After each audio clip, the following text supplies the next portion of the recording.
Good morning. Excuse what's happening here because it is May, which means I am not making myself up, which includes my hair as well as my face. John says that he loves it and thinks that I look beautiful and natural, but he has to say that because he's my husband.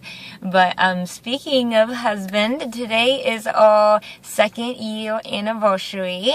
It was New Year's of 2011, and we went out on our first little date and to celebrate the new year. And fast forward 4.5 months later, and he asked me to be his wife. I know it happened very quickly. And we got married a year later, today, 2 years ago. So today we're celebrating our 2nd year anniversary, and it has been a wild journey for sure. You know, I hear a lot of people tell us or say or comment on Facebook, I can't wait to find that, right? And that's definitely something that I would have said 3 years ago if I saw a couple that, you know, seemed to have it all together. I would say, you know, I can't wait to find that. And really what I wanted to explain to you guys is that you don't find this, right? We created this. It was a lot of hard work.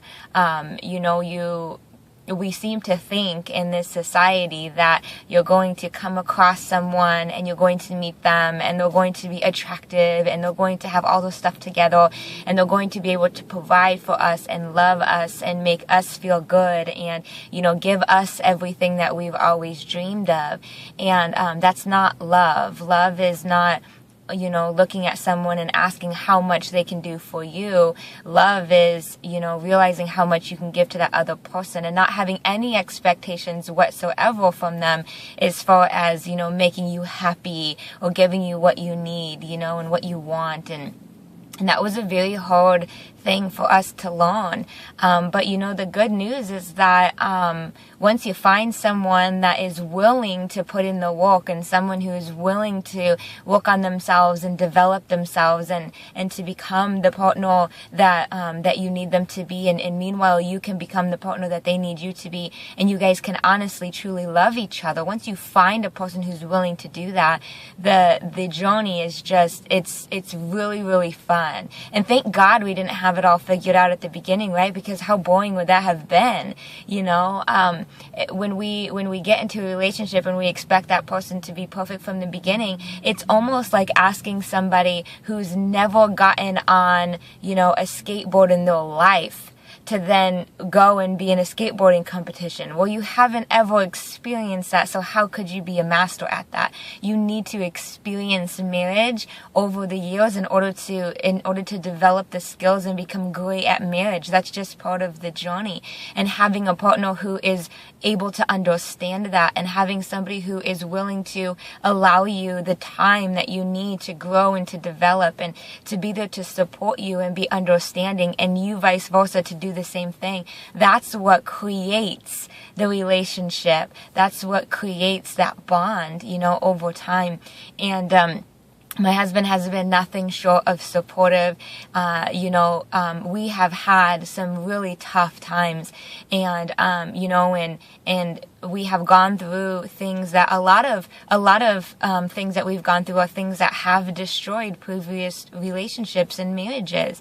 But, you know, the one thing that we stayed committed to was learning how to put that other person's feelings before our own, and really striving to pay attention and to be aware of what we were doing and how it was hurting or helping our relationship, and then taking the steps necessary in order to change those behaviors or that verbiage or whatever it was that was hurting the relationship, and then really develop and feed into the things that were helping the relationship.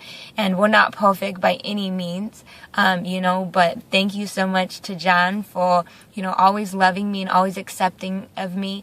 I was very truthful, and I would recommend this as well. I was very honest and truthful about my shortcomings from the beginning. I think that's really important. A lot of times when we start dating somebody, we create this facade of who we think they want us to be.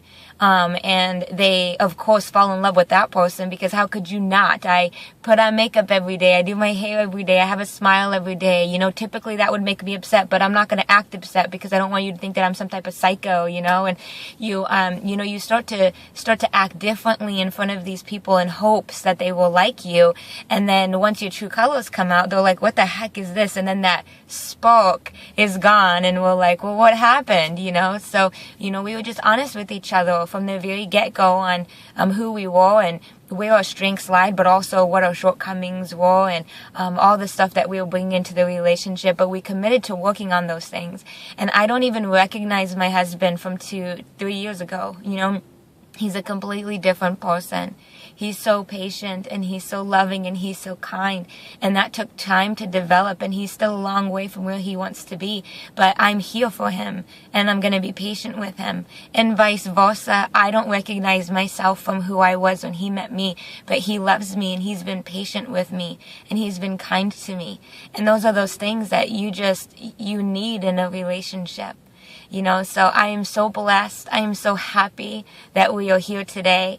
You know, I'm going to watch this video in 25 years and say, gee, Sarah, you still had so much more to learn. And that's what's so great about it, because there is no one in the world that I would rather go through this journey than with you, John. And I am just so thrilled that we are here and that we have another, you know, 60, 70, 80, maybe 90 years ahead of us with Obalai. It's just been an absolutely incredible time, and I wouldn't change any second of it. So thank you so much. I love you. Mwah.